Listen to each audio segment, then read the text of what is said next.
ওই বন্ধু 9 থেকে 10 পৃষ্ঠা সবক দিত, কিন্তু বাস্তবতা দেখা গেল আমার ওই বন্ধু আমাদের এখানের অনেক শিক্ষকের সাথে এমন কিছু বেয়াদবি করেছে। ওই বন্ধুটা এক বছর মধ্যে পুরো কোরআন মুখস্থ শুনিয়েছে, একটাও তার কি হয় নাই, গলত হয়, অত ভুল হয় নাই। কিন্তু ওই বন্ধুর অবস্থান বর্তমানে দেখতেছি সে রাজমিস্ত্রির কাজ করে।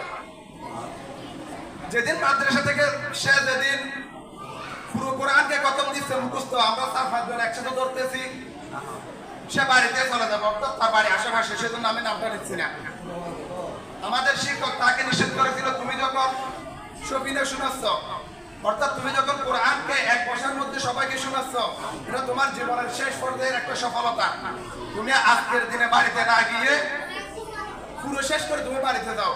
কিন্তু সে কথা শুনে নাই, না শোনার কারণে আসরের পর বাড়িতে গেছে, হুজুর কষ্ট পেয়েছে। যখন এর পরের দিন সে মাদ্রাসায় আসলো, হুজুর বলে দিয়েছে তাকে যাতে মাদ্রাসায় ঢুকতে না দেওয়া হয়।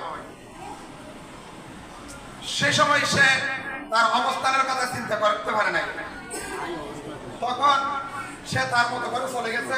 এখন তার অবস্থা হচ্ছে যে সে এখন রাজমিস্ত্রি, কি একটা ভালো রাজমিস্ত্রি হতে পারে নাই, রাজমিস্ত্রির সহকারী হয়েছে, অর্থাৎ অনেক মেধাবী।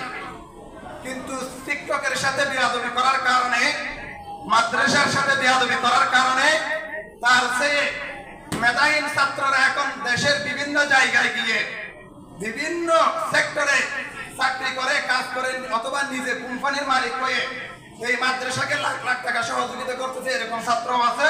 কিন্তু ওই ছেলেটা অনেক বেশি মেধাবী হওয়া সত্ত্বেও শিক্ষকের সাথে বেয়াদবি এবং মাদ্রাসার সাথে বেয়াদবি করার কারণে ছেলেটার অবস্থা এখন নাজেহাল অবস্থা।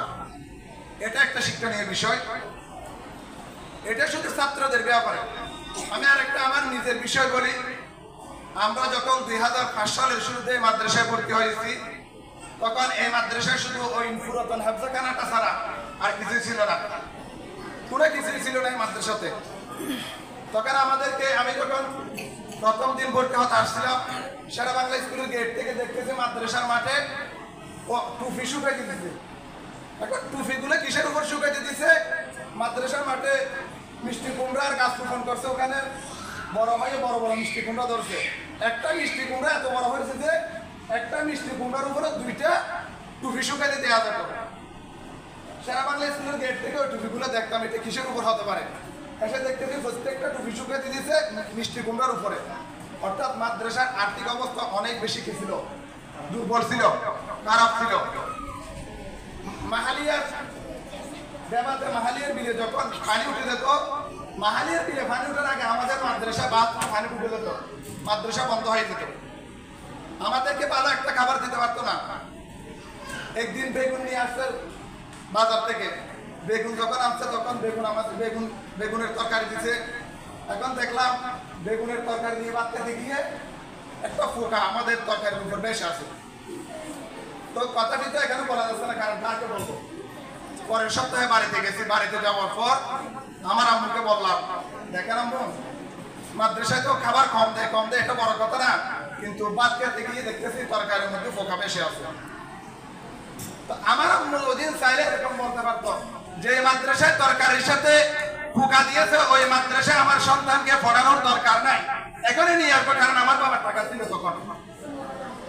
কিন্তু আমার আম্মু আমাকে এভাবেই সেদিন বুঝ দিয়েছিল, বাবা ওইটা ফোকা ছিল না, শয়তান যাতে তুই লেখাপড়া না করে বাড়িতে চলে আসিস, যাতে লেখাপড়া করতে না পারিস, শয়তান ফোকা ছদ্মবেশে তোর তরকারির মধ্যে পড়েছিল, তুই ওইটা কিছু মনে করিস না, ওইটা ফোকা না, আর ফোকা ওইটা খালি তুই বেশি বেশি লেখাপড়া করতে পারবি।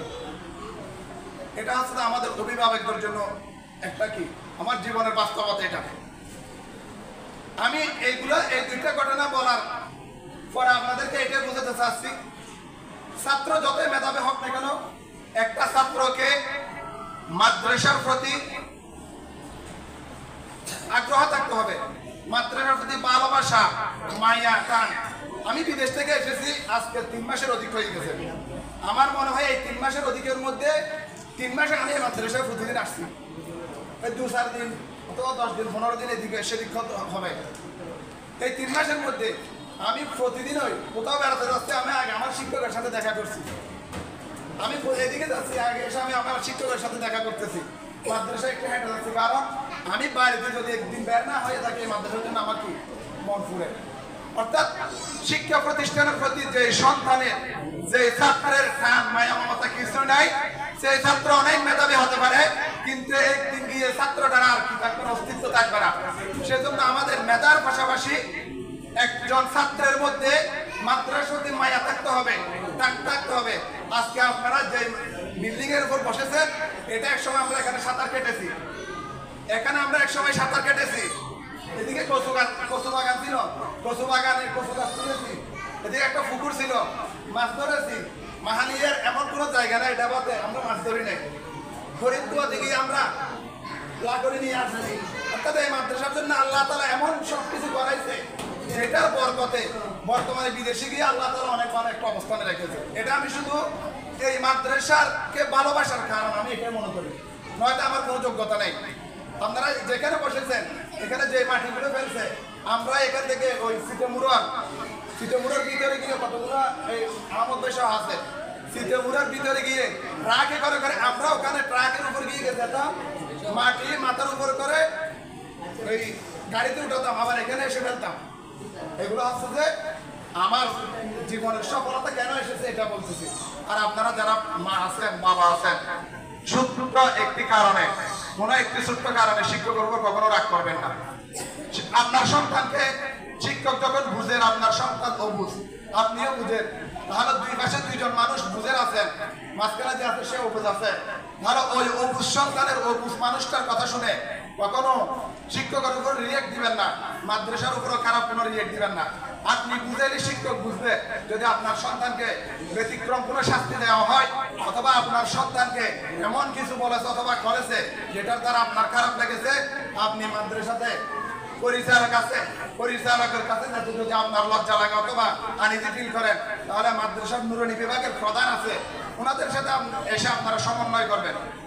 আর আজকে আপনাদের সন্তানরা, যাদের সন্তান বিদায় নিয়ে নিবে, আপনারা আজকে আপনার সন্তানকে নিয়ে গিয়ে আর এখানে আসবেন না, এটা করবেন না।